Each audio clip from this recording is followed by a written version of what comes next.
कितना बन रहा है, मतलब जो भी मिले बराबर बराबर मिले। ठीक है, दिख रहा है तीनों में क्या मिलना चाहिए, बराबर। मतलब ये चेक हो गया। 300 वाले पिन पे हमें 300 मिलना चाहिए, है कि नहीं। यहाँ पे वो मिल रहा है हमारा, और ग्राउंड वाले पे कितना रहेगा, 0 0। ये कैपेसिटर पे पॉजिटिव की तरफ भी 15 मिलना चाहिए, और इधर तो जो यूबीडब्ल्यू है वो मिलना चाहिए, जो यूबीडब्ल्यू मिलना। ठीक है, इधर भी देखिए, इधर भी मिलना चाहिए, है कि नहीं, इधर भी और इधर भी। ठीक, इसके अलावा जो 3 पिन दिख रही है वो हाई वाले का, यूवीडब्ल्यू का क्या है, हाई। हमने बताया था कि इन सारे पिन पर कोई वोल्टेज नहीं मिलना चाहिए, इन सारे पिन पर हमें कोई वोल्टेज नहीं मिलना चाहिए।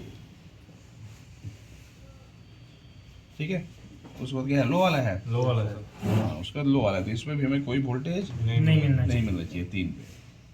उसके बाद क्या है, उसके बाद है सर वीडीडी, बीएफओ है, वीडीडी नहीं थर्ड लास्ट नंबर अच्छा 15 है, बीडी है ना, बीडीडी है, 15 मिल रहा है इसमें। वीएफओ तो उसका क्या है हमारा वीएफओ, वीएफओ 3.3 या 5 वोल्ट मिलना चाहिए, है कि नहीं। जी सर। चलिए, उसके बाद ओसीपी ग्राउंड और उसके बाद ग्राउंड। ओसीपी और ग्राउंड है, तो ओसीपी तो अभी छोड़ देना, ये क्या है हमारा ग्राउंड। ठीक है, तो इतना अगर कंडीशन दिख रहा है तो हमारा क्या है, ओके है। वही अगर इन सब पे 2 पे बराबर आ रहा है, 1 पे 2 वोल्ट कम दिख रहा है, तो हमारा आईपीएम क्या है, खराब।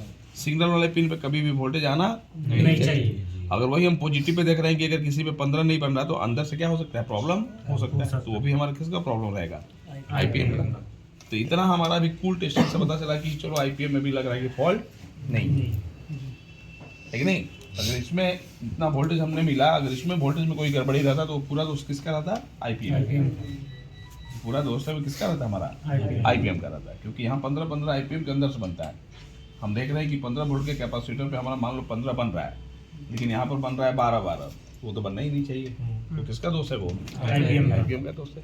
तो इस तरीके से हम आईपीएम की क्या करेंगे, हॉट टेस्टिंग करेंगे। हॉट टेस्टिंग मतलब बिना कंप्रेसर चला के, कंप्रेसर जब हम चला देंगे तो इसके ऊपर तो हीटसिंक लगा रहेगा, उसमें बस हमें यूबीडब्ल्यू पे वोल्टेज चेक करना है, और इस पे उस समय सिग्नल वाले पिन पे हमें ये सब प्रोब रखना नहीं है। हो सकता है कि रखने से पीडब्ल्यूएम क्या हो जाए, गड़बड़ हो जाए, है कि नहीं। अगर डीएसओ है तो पहले से लगा के वहाँ पर छोड़ दीजिए पहले से, तब जाके क्या करिए, ऑन करिए।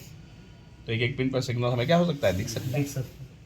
मतलब लूज कंटेक्ट बनना नहीं चाहिए जब कंप्रेसर चले।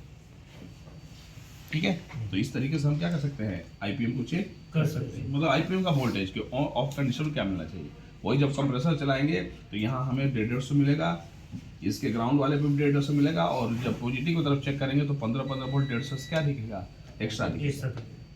ऐसे बीएफओ बिल पे हमें कोई ना कोई वोल्टेज मिलना चाहिए। अगर बीएफओ 0 हो गया है तो हो सकता है कि आईपीएम का ही क्या हो, फॉल्ट हो। तो एक बार पुल अप वाला रजिस्टर चेक कर लेंगे, उसके बाद देखेंगे वो ओके है तो आईपीएम का ही दोष है।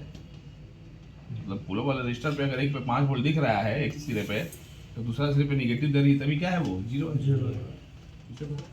चल जाएगा, इतनी बाहर रहेगी। और इसके अंदर जो आईसी लगी हुई है वो आईजीबीटी के गेट को इनेबल करने के बाद डिसेबल करने का भी काम करती है। ऑफ के समय क्या देती है, निगेटिव। लेकिन बाहर जब आईजीबीटी लगा रहेगा तो आईजीबीटी ऑन हो जाता है, ऑफ के समय डिसेबल करना पड़ता है उसको। पल्स जब आएगा तो ऑफ के समय क्या करना, डिसेबल। डिसेबल करने के लिए पिन पे ट्रांजिस्टर लगा रहता है ना गेट पे, तो जब बाहर रहेगा तो सारे आईजीबीटी के बाद आपको गेट डिसेबल करने के लिए पिन पे ट्रांजिस्टर मिलेगा। समझ गए, तो एक बार उसको हम क्या करते हैं, समझा देते हैं।